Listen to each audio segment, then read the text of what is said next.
thing, so he would play.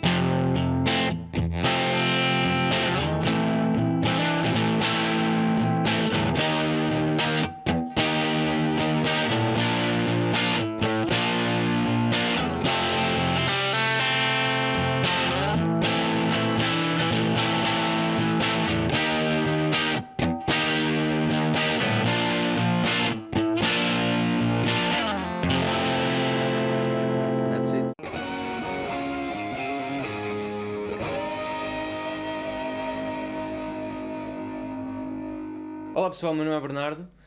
Years ago, before I started to take this YouTube thing seriously, I made a cover of a version of a song that was very dear to my heart, which is Fooled Around and Fell in Love from the Winery Dogs. It is one of my top performing videos of all time. I have around 10k views on that video. I've always had requests for showing people how to play that song, and at the time and now, I wasn't really comfortable with speaking to the camera, so apologies for being super late regarding this for the people that asked about it, but finally here's my lesson on Fool Around and Fell in Love for today's GOT RIFFS segment of the channel. I will divide this video by two parts, one just with the regular chords and the structure of the song more or less, and then if I get requests for furthering it up, I'll make a video for the solo parts of the song as well, as I haven't played it in ages. But for the bulk of it, it's pretty easy stuff. There's just some details that you might not know about, so I hope you guys enjoy the lesson. Okay, so this is a pretty simple song, to be completely honest with you guys. It's based around 4 chords throughout the song. Then you have that kind of mellower part before the solo, then repeat. It's a very simple song structure-wise, but they managed to make it work in a way that it doesn't tire you. So I guess that's why this song must have been popular in its day. I don't even know if it's popular. I just love the Winery Dogs version of it. So this song is based around the F chord, A minor,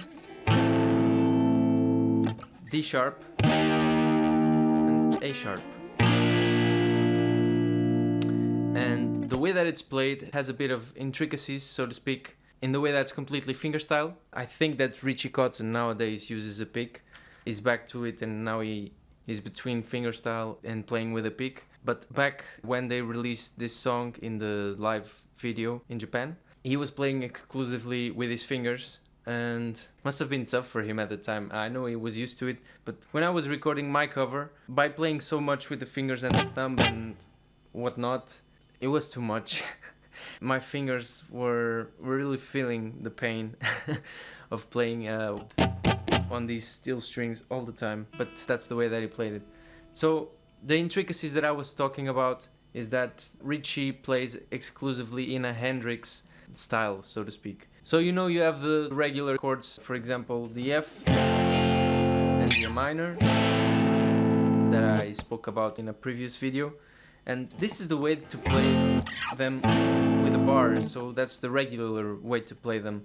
Now, I say that they are the Hendrix version of these chords, in the sense that Hendrix used his thumb a lot, and a lot of guitarists that followed the Hendrix school use the thumb a lot as well. That's the way that Richie plays them in the song. So you know, you have the regular F chord, and to play the Hendrix version, kind of this F chord, you have to like embrace the whole neck instead of like this. And in a way, it's a bit more relaxed way of playing the chords. I go through phases of doing the F chord like this or like this. It just depends of what you're trying to do, the context of the song, of the chords that you're trying to play, and so on. But in the context of this one, Richie plays the F note on the lower E with his thumb. So just with the thumb.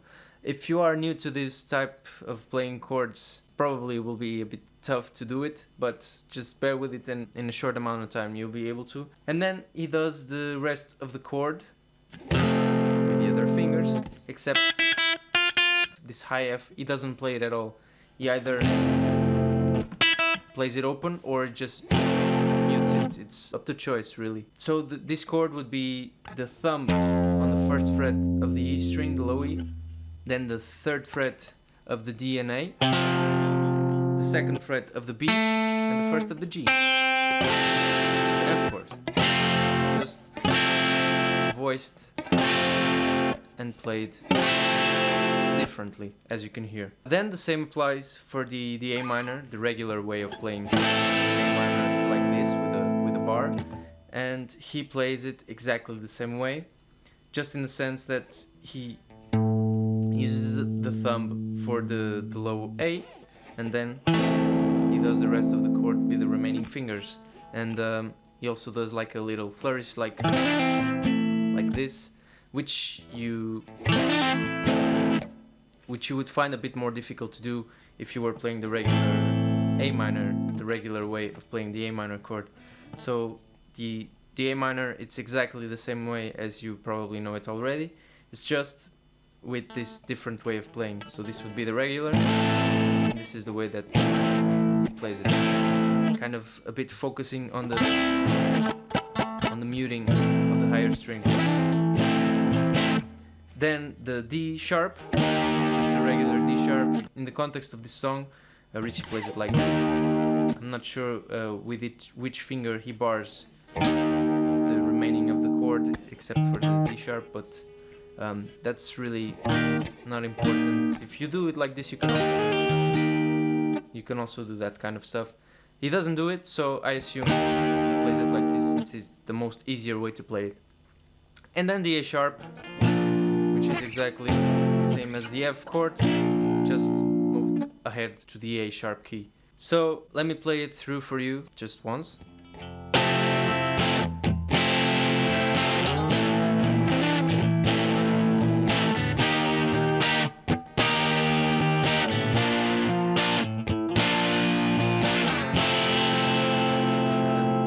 That's the way to play the bulk of the song.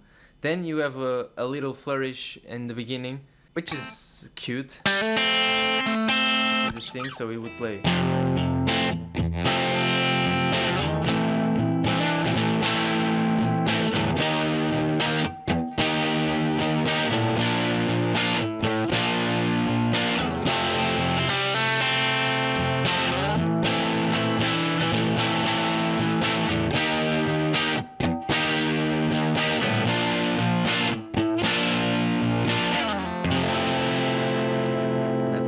Little flourishes, or this, that kind of thing. It's something that you will honestly have to listen to the whole song to get the exact feel of it. It's not much use for me to try and teach you exactly that, because if you don't know the song, you will not know exactly when to do it. It just does it in the beginning, and this thing, I think it's really up to taste, so he just does it whenever he wants to. He also stops and starts playing throughout the song as I think he pleased at the time. So this is really a song that's very much open to you doing whatever the hell you want to do, just as long as you are following the chords and the main structure of it. This will be the bulk of the verses and the choruses. You just have to play with the distortion and dynamics and when you want to actually play. If you want to play it exactly as they recorded, you just have to listen to the whole song a lot and know exactly what and when they are doing it. It's just like these things. So then the other thing that I would like to teach you straight away is the mellower part before the solo, which goes like this.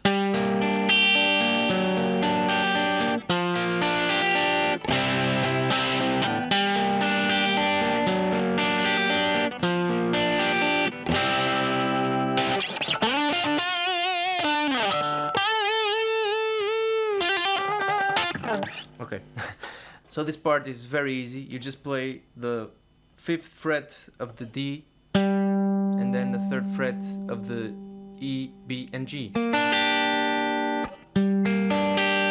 This finger stays on the 3rd fret of the E, B and G at all times while doing the descending thing, and then it's the 5th, 4th, 3rd. So it will be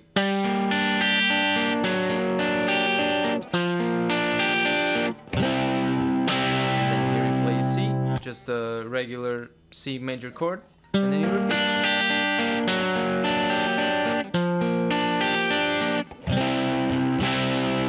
And that's when distortion